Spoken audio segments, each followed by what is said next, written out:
people were dressing up for this movie in costumes, so it's really hard for officers to try to figure out exactly who is doing this whole thing. Obviously, they have a suspect in custody now, which is the good news, but so many people were dressed up in costumes out here at this movie theater. We'll take a look over here. We want to give you a good look.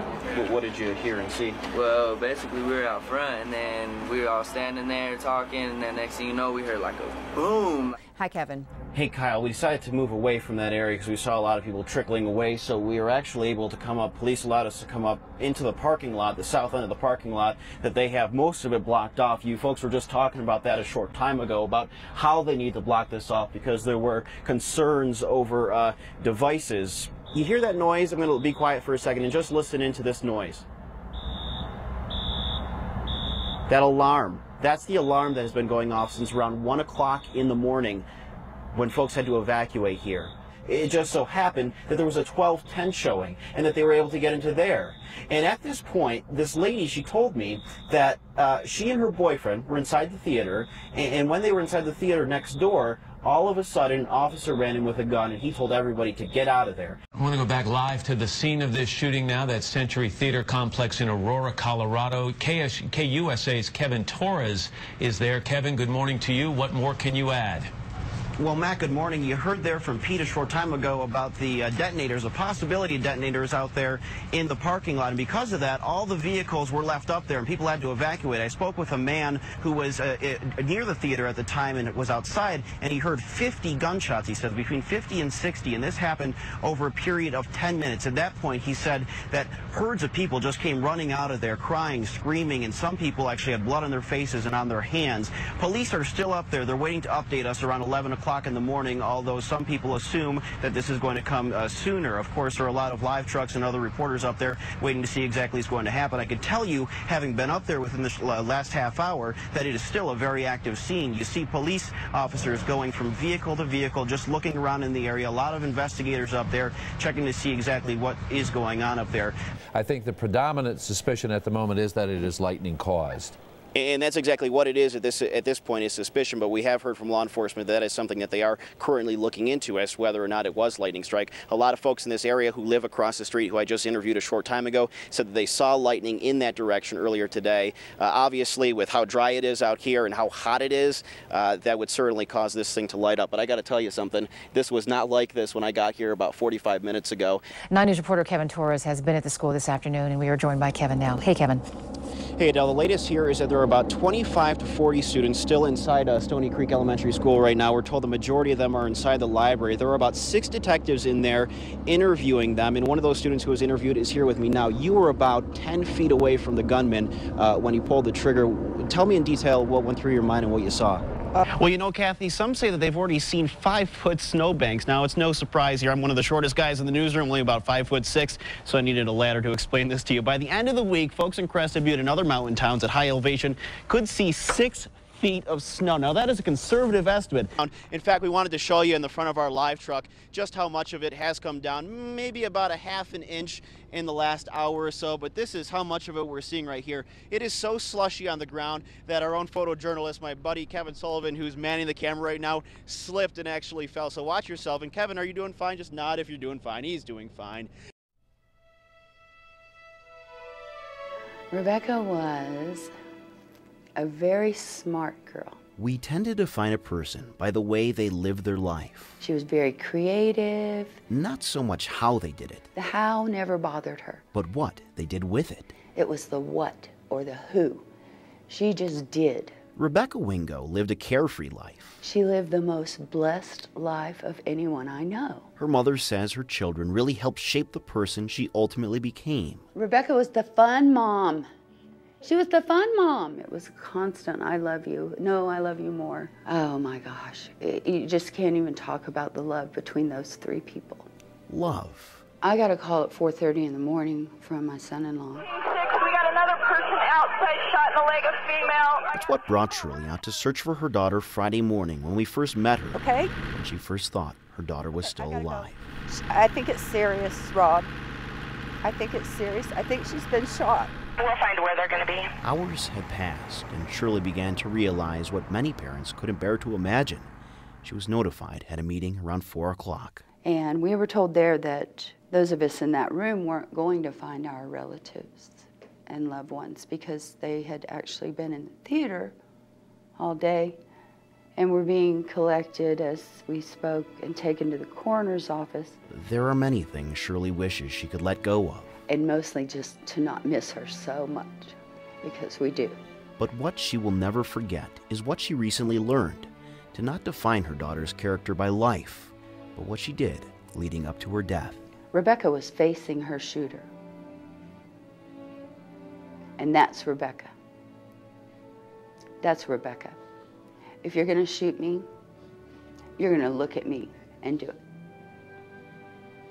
And I'm so proud of her for the life she lived, for the dignity she died with.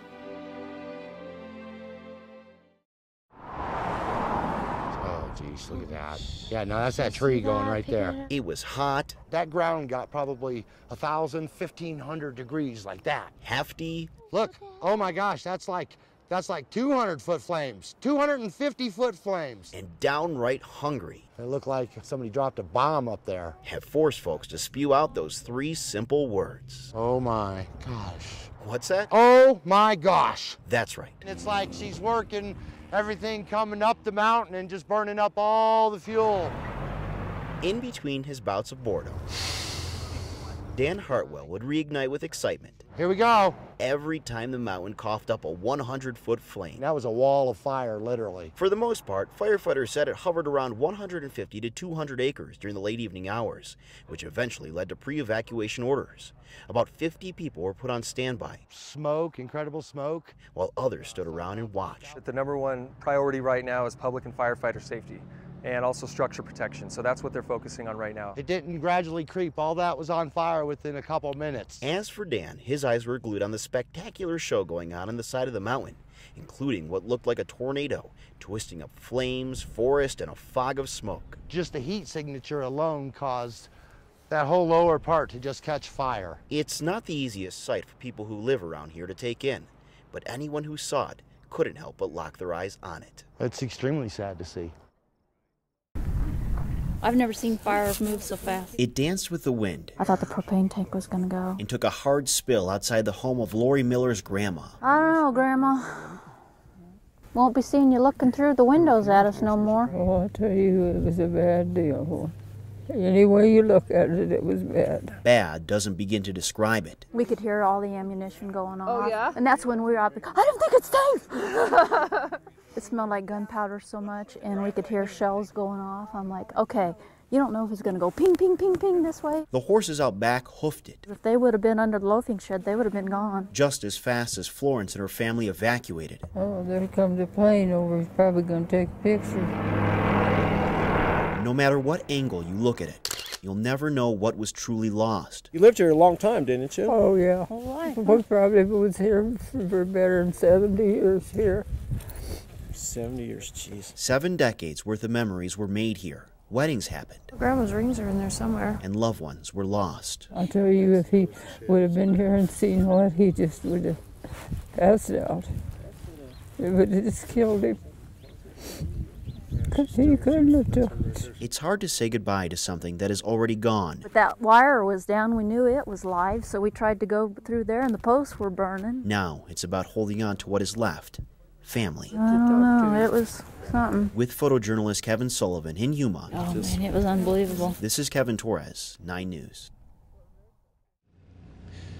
This evening, only on 9 News, my colleague Kevin Torres spoke with the family of the only person to die as a result of this fire, 52-year-old Linda Stedman. Her family described her as a unique woman, a true character, and an individual. Absolutely. 62 years old, by the way. Yes. Linda Stedman had lived in that ranch for most of her life. She moved there when she was in her 20s and raised cattle there, and she had been raising about 40 head of cattle up until recently. She is the sort of woman who enjoyed living out in the wilderness, being away from everything else. Her story, and everybody has a story, was quite remarkable, especially the beginning and middle.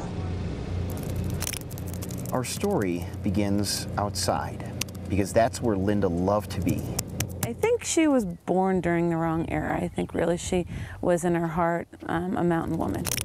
She loved her family. They were her life. She loved her family. She had 3 kids and a bunch of grandkids, and she would have done anything for any of them. She loved to teach them. After all, she was pretty brilliant. Her knowledge, she was so intelligent, and she could speak knowledgeably on just about any subject. About anything and anyone, especially if it involved her ranch. Her second love was the ranch. It's there where she tended to her cattle and other animals since she was in her 20s. The ranch was the right place for her.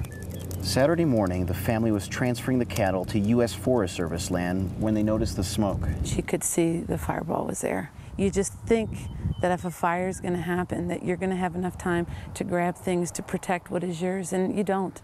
You just don't. It came so fast. There was nothing they could do. It was too late. It was something that probably we'll never talk about again. Never. I don't know you can put into words something like that. You just can't. She won't be forgotten. So. And women. Adele, according to the National Center for Victims of Crime, 3.4 million people are stalked each year. Out of that number, 75% of those people know the person who is stalking them. Vani Flores knew the man who was stalking her because he lived right next door. Her children are hoping a bill they're proposing will become state law. Where's the puppies? There are pieces in our lives This is our blessing. that hold us together. She got my mom's gray eyes. Like little dots of glue stuck on a stem. For the Flores family, that little dot is little Maddie. And she helps Grandpa, huh? You help Grandpa lots, huh? Just shy of turning 1, she never had a chance to meet her grandma Vani. She was something, I'll tell you. Never had a chance to see how silly she was. She sure had a great sense of humor, and never had a chance to see how much she cared. I just miss her.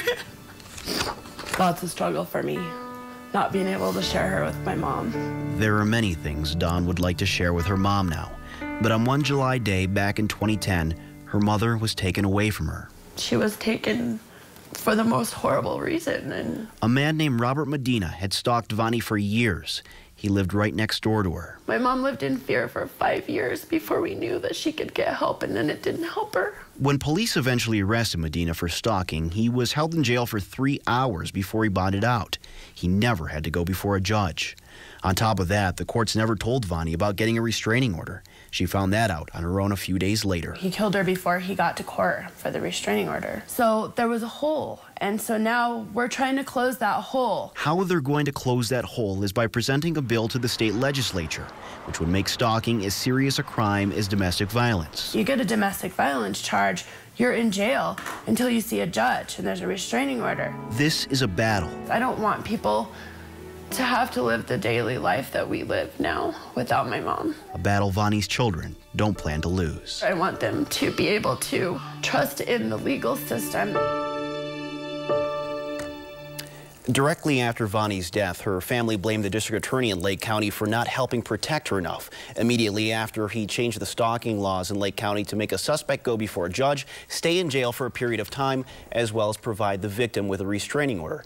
As 9 News storytellers Kevin Torres and Chris Hansen show us, the Caliche Buffaloes made it to the state championship finals this weekend, where they played for their teammate, Cole. Let's take it to him right from the start. There they go. Get around him. Up the court. Watch him, Joel. Watch him, Joel. Moving fast. Don't be lazy now. Take care of it, all right? Rebound. Without a care in the world. Hey, official. You can't do that. Let's go rebound right here, all right? Oh, my gosh. You're not going to call a foul? The only fouls in this game are coming from the mouths of the fans sitting in the stands. You can't do that. AY, good Andrew. This is a team focused on winning, knowing all too well what it's like to lose. We had Cole Rhodes that was killed this year in a car accident right after Christmas break. Kids that are 15, 16, 17 years old aren't used to having to deal with that sort of thing. His teammates were his family. It was really tough, and it still is. And from the stands, his mother watched over them like a guardian angel. I still have that angel. It's in his pocket right now. She gave Cole that trinket when he was a little boy, and he held on to it till the day he died. I think he's here. He's watching this. He's helping the team. Mitch, stand right next to Chase. You stay back. How Cole would have wanted to be here this day to play with his cousins. But I know that Cole would want us to be here for Tyson and Austin and the whole team. A match so important. There's your chance. Kalichi couldn't let it end without a win. 1, 2, 3, go! With their fists held high, reaching to the heavens, Cole's parents knew their son was reaching back. It's been a long year. It's been a hard year. This was about more than a win. He was with us. It was about family, community, the person they loved, and ultimately, the person they lost. I love you guys. I love you so much. This was for Cole. I knew they could do it. I knew they could do it. With photojournalist Chris Hansen, this is Kevin Torres, 9 News. Yes, those are great moon shots. Around the time the moon rests its sleepy head. Ooh, oh, there we go. And the early morning sun rises from a well-rested nap. Gorgeous light. A perfect blend of day and night mixed together, creating a perfect canvas. Well, they're just kind of cold and sleepy. For a photographer to capture with their lens. It's gorgeous. It's really gorgeous. This is a sight no one wants to miss. It's like, what are they doing? And all of a sudden, one will come through, and the whole thing will go, ah, and they'll start screeching. They follow the sun as it yawns over the mountains. The light, oh my gosh, the light is amazing in the morning. Breathing new life into the afternoon and bringing new scenery with them. This is excellent. The view, the birds, there's just thousands of them. We're so jazzed. It's totally awesome. They're a really unusual bird. Come on, get it. Come on. They tend to make this really weird noise. What does it sound like? Not exactly musical, no. Well, I had one lady describe it as something prehistoric. That noise might be unique, but their dance? It's part of their mating ritual. Well, that's something else. Dance around, look at that. Oh my goodness, oh yeah. There you go. They're just like us. Some of them don't get along with the others. They'll select their mates and they'll leave from here and then they disperse. As the afternoon fades into the evening, I'm guessing there's probably 5,000 total over all the different fields. Dark dots dash through the blue mountain sky. And the sky will just be blacked out with birds. If there was a sight more beautiful than the ones you've already seen, this will be it. And the mountain backdrop, this is too good. A cloud of cranes intertwine mid-flight with other species, creating something you can only see a few times a year. All seem to commingle very nicely. This is what they refer to as heaven on earth. Maybe we should learn something from that. In Monte Vista, this is Kevin Torres. Love it. 9 News.